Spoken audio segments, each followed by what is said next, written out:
সকাল থেকে বসে রয়েছি, ডাক্তার সঞ্জীববাবুর এখনো কোনো দেখা নেই। খবর পেয়েছি এখনই ঢুকবে। ইন্টারভিউটা কিন্তু আমাদের খুব ইম্পর্টেন্ট, একবার যদি নিতে পারি চ্যানেল কিন্তু আমাদের পিছনে ঘুরে আর তাকানো লাগবে না, আর সেইভাবে তো ডাক্তারবাবুর আঁকড়ে ধরতে হবে। ওই তো ডাক্তারবাবু, ওই তো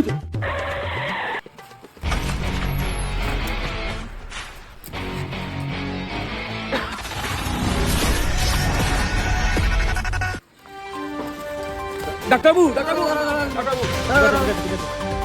ডাক্তারবাবু বলছি, আমার নাম বিনোদ বিহারী কুঞ্জলাল। তো আমি এসেছি ধনপোতা ৭.৭ ঘন্টা থেকে। তো আপনারা একটা ইন্টারভিউ নিতে চাই। ভালো করে ছুটে গেলো তো ডাক্তারবাবু, ঠিক আছে? আচ্ছা, তো ভালো ছবি। আচ্ছা, তো আমাদের বিশেষ প্রশ্ন হচ্ছে এটাই যে আপনি যে এই যে এত বড় একটা কাণ্ড ঘটালেন, এই যে একটা সমস্যা হলো, এত কিছু হলো, তা আপনাকে তো দেখে মনে হচ্ছে না যে আপনার কোনো সমস্যা হয়েছে। তা বলছি কি যে এই যে আপনার যে রোলা, আপনার যে এই যে এত প্যাশনেটেড, এত অ্যাটিটিউড, এর পিছনে আসল রহস্যটা তো ডাক্তারবাবু বলুন, আপনি বলুন আপনার এই রহস্যটার কারণটা কি? আপনার কোনো ভয় নেই, ডর নেই, আপনি এত বড় একটা পাপ কাজ করলেন, তারপরে গিয়েও আপনি এত সুন্দরভাবে আছেন, কি বিষয়?